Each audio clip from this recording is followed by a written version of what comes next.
Guys, you're not going to believe what I got for you today. It is so good. Don't go anywhere.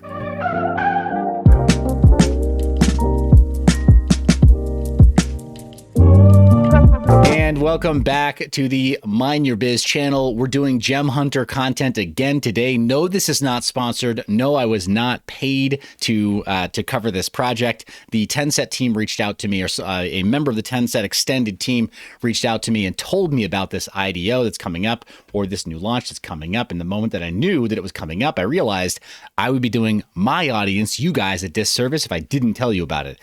I take this stuff that seriously. Let me jump out of the way and show you exactly what I'm talking about. It's Everdome.io. This is the team. Robert Grin, founder and CEO, basically Forbes 30 under 30 for the region of the world that he lives in. Guy is just a powerhouse of business development, investment, and just making really, really solid relationships with people who can sort of next level whatever it is that he's working on. Among them, Jeremy Lopez is our COO, and Bali Singh, hired specifically for this project as CMO. Why are these people important? Why would it be important to assemble a team like this?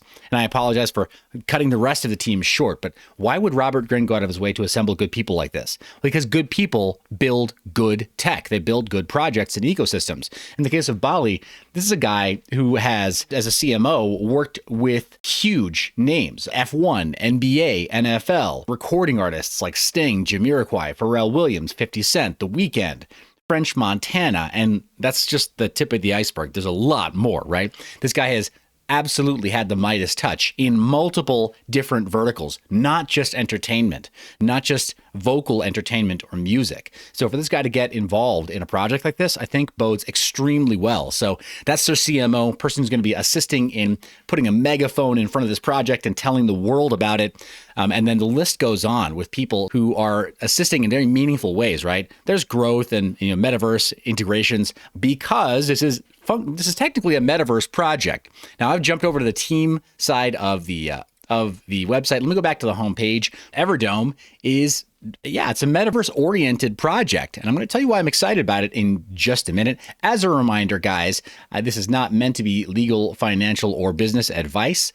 You need to do your own due diligence. So I've left links down in the description of this video for you to check out everything that I'm showing you on screen and more. I want you to feel very, very confident that you understand what you're getting yourself into, and that you do your own research before you make any decisions, and that you own your own decisions. I'm not your financial advisor, but this is a great project, and so I need to tell you about it. The Digital Frontier's first hyper-realistic metaverse. What does that even mean, guys? Let me kind of show you, in visual terms what that means. I'm not going to say anything negative about these projects that I'm showing you right now, but it's just meant to illustrate the difference, right, in the user experience and the environment that's going to be created here. You see Sandbox, it's kind of like, it's almost like Minecraft-looking, voxel-style stuff, which is great, right? That's an aesthetic and that's a style, and some people love it, but we live in a world where computing power is so good that you can run what used to be AAA titles on any phone. And I mean like cheap phones with cheap processors,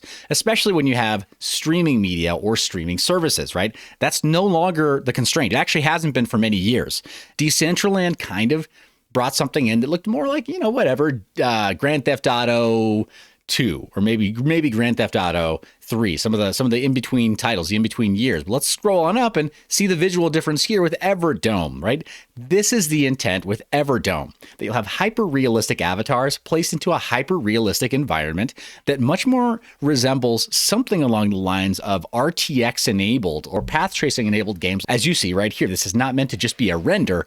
This is meant to be in-game footage. So if you've been waiting for something that gives you a much more real sense of the metaverse as outlined in Ready Player One, I think that Everdome and that the sister company MetaHero have been hinting at that for months. If you recall, I covered MetaHero on this channel, and that's what we talked about, was Ready Player One in real life. So that's, I think, what the value proposition is here. Not taking anything away from these other titles. They're really great projects, and they would have been really great investments. We can say that safely in hindsight, right? Knowing that if we had gotten really good early exposure to some of these projects, our portfolios would look really good. And the value proposition with Everdome is that when adoption increases for Everdome and the MetaHero ecosystem, we can see there's a very high likelihood of seeing phenomenal returns on some of these projects as well. Not financial advice. I'm just saying we see a track record with other projects, including the sister project to this project. So let's take a look at more of the details here. So it's meant to be hyper realistic, gives an opportunity for everyone who's interested in a real to life version of the metaverse, which frankly, I am. That interests me. I like that. I'm a little bit of a pixel peeper, so to speak. When I have the perfect amount of time, the perfect environment, I really like having things be higher quality, color corrected, tone mapped, or whatever else, like looking really good. So this is kind of more my speed. I like that. But yeah, there'll be obviously all kinds of beautiful tie-ins. You'll be able to buy and sell products that have a hyper-realistic look. So imagine being able to create in-game assets that look like real-world assets, stuff that you would normally think about making really beautiful, and not just like Fortnite level stuff where you have skins and themes and things, but like far more in depth. The branding opportunities, of course, for businesses are huge. The social media aspect of this style metaverse also very, very big, right? As you have hyper realistic content inside of here, and especially as we start to get tie-ins to VR headsets and such, it's going to start mimicking much more what we imagine a metaverse to be. So I'm excited about that. Also, they call it Dome Estate, right? So bringing brands and people together with the intent of building the highest quality Web3 experience. You can purchase land, buy, rent, or lease property within that land. You can advertise on that land or that property, provided you can prove that you have ownership or at least leasing rights to it. This is where you hear people talking about, like critically about NFTs, who may not be fans of NFTs, where their complaints kind of fall short. This is where your private keys, where your ownership on the blockchain does prove that you have the right to advertise something, to display something, even to display copywritten material if you own the copyright to it. But you have the opportunity to do all those sorts of things, including marketplaces where you can sell. So you can have your own customer base that you create virtually here or that you extend virtually here, and you can capture value from in this space, the Everdome space, and then bring that out to the broader Web3 ecosystem or Web 2.0 ecosystem if you just want to be able to capture emails, for example, something as simple as that. But MetaHero is a critical component. So MetaHero and WDW have come together to transport the world into the next frontier, to Everdome. The combination of the virtual world with the real world will give everyone new experiences and opportunities in Ultra HD. So definitely higher than 1080p levels of quality. Gaming, virtual reality, AR, fashion, social media, medicine does give a good opportunity for telemedicine, especially as you have higher bandwidth feeds and throughput and lower latency. Pretty big deal. Here's WDW Wolf Digital World. 200 Sony A7 Riva cameras, 10 per column, 16K resolution. All the specs are right there. You can read that when you visit the website here. I'm excited about the output file formats and OBJ plus texture. This is something that has been around for a long time. People think it's exotic. It's not so much the basic idea that's exotic. This is proven. So, this is not risky what they're doing here, but they are upping the ante. They're increasing the quality so that the what are called the photogrammetry booths, like this kind of a device that takes a photo from all around its subject and then stitches it together into a 3D model. That's existed for some time. I went to SIGGRAPH in 2008 and had that done for my face. I'll have to dig up that file somewhere, but it wasn't very good, right? It wasn't very good at all. This is designed to be really, really good with multiple different passes of different types of lighting, right? Different color temperatures and stuff. And then just so much visual detail in the texture, and then so much detail in the mesh that can be created for that 3D software later on. This could absolutely be translated into video games, any AAA title, with enough work done on that mesh and that texture to match the performance of the players who want, the different playing systems like, platforms and PCs. Like, that's totally doable, but you have to start with a lot more data, right? Otherwise, it's garbage in, garbage out. You have to start with a really good file, and then you can dumb it down for all these different video games and such. So we'll call it the Gary's Mod effect, I guess.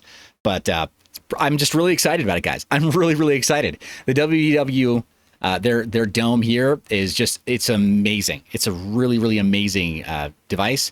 It fits up to 4 people, so it can create full scenes. Like, I could kind of geek out about some of this stuff for a while, as you can tell, right? But here are the tokenomics of Everdome as they're launching. The team has got 15% reserved, 10% at TGE, 5% unlocked each month after.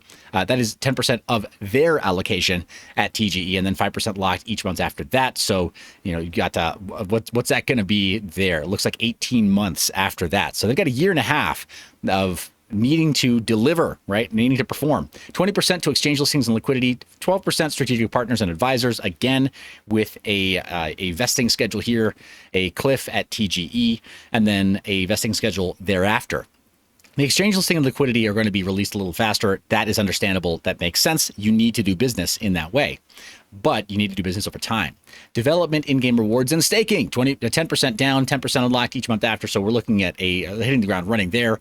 Company reserves in order to purchase whatever they need. Marketing is fully unlocked. Private round, 5% of the total budget.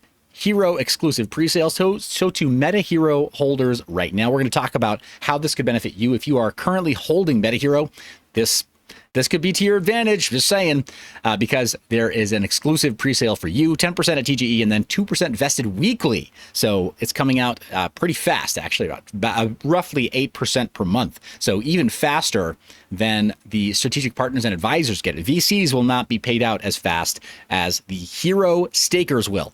Then Tenset Gem Launchpad, which we've talked about on this channel as well, also getting 10% at TGE and then 2% vested weekly, with only 5% of the budget going to them. So it clearly pays to stake hero, and then it pays to stake Tenset token. They're part of the same launchpad and ecosystem. But the total supply looks like, there we go, billion. You're going to go with 100 billion tokens, and then that's going to be distributed as you saw with the breakdown there.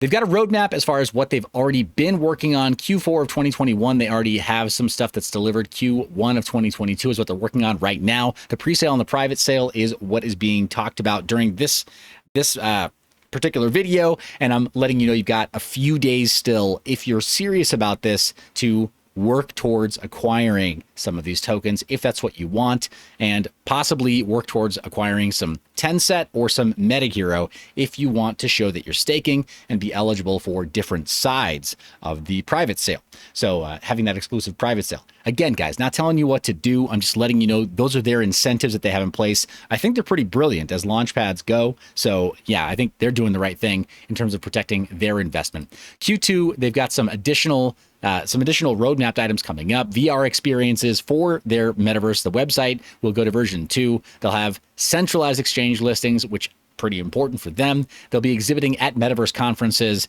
They'll be releasing their concept art, and then they'll fully integrating the Meta Hero and WDW 3D marketplace. I personally am quite excited for this, guys. 3D assets, I don't talk about it very much, but I did dabble in 3D, and then I moved on to stereoscopic 3D, like live action acquisition.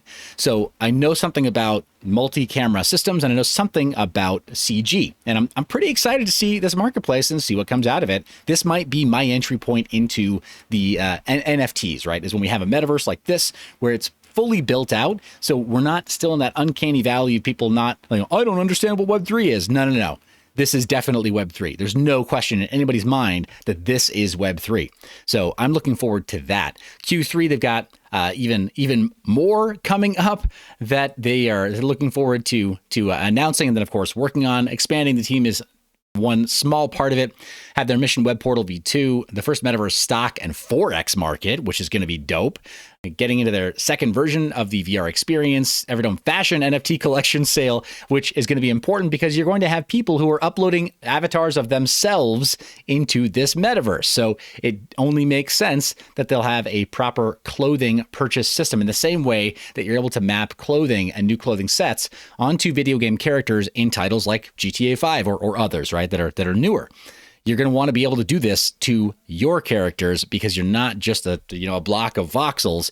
You're going to look like yourself. So this is pretty important. Play to Earn version 1 is slated for Q3 of 2022. So it's going to be a while before they get to Play to Earn. I think that's important to really flesh out the tokenomics there and possibly even partner with an additional token. Yeah, did I just say that out loud? Yep, I just said it out loud. I think it is important to keep the main thing, and I think it's great that they're deferring Play to Earn until they have a really good tokenomic model set up, or possibly a multi-token model set up for their Play to Earn, and then have that released once they have so many other things off roadmap and into production, right? Delivered. That's a big deal. And I do trust this team to actually deliver that. We'll see how that works. Non-player characters pre-release. Imagine creating a metaverse ecosystem in which you can be your own character, but you also have yourself as an NPC that is placed all around the metaverse as a bunch of AIs. Ooh, digital avatar as your own butler. That'd be pretty cool. Or you can just throw people off the scent so they don't go fragging you. All right, guys. And then last but not least, they've got Q4 mapped out with their late stage staking, light paper version 2, more exchange listings, NPC release with exclusive AI upgrades, which again, I think is a really cool idea. It's awesome. No other, I don't think very few other places are talking about how you can contribute to the NPC ecosystem, which it only makes sense, right? If you're into game design or if you've ever done game modification, you have to think about NPCs. So if we're looking at a metaverse and you want to really own everything in that metaverse, you need to own the NPCs too. So version 2 will be, or the upgrade will be coming out roughly at about that time. And then fashion marketplace upgrades, NFT market integrations, play to earn version 2. There's a lot on that roadmap, guys. There's a lot that they're working on. And we talked about the tokenomics, looked at the team briefly, and looked at so many other sides of the website. Now, let me ask you, are you excited about this so far? Are you curious about how you can participate? If so, it's linked down in the description of this video. Pre-sale information for Everdome is listed on Tenset because they are a launchpad platform.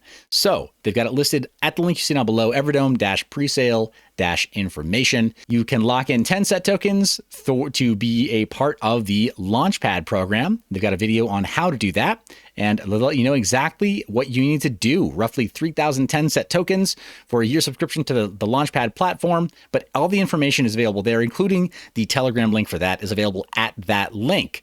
Meanwhile, I'm going to link you to their Twitter page and to their Telegram group. All of their other socials are available down in the description of this video if you're interested.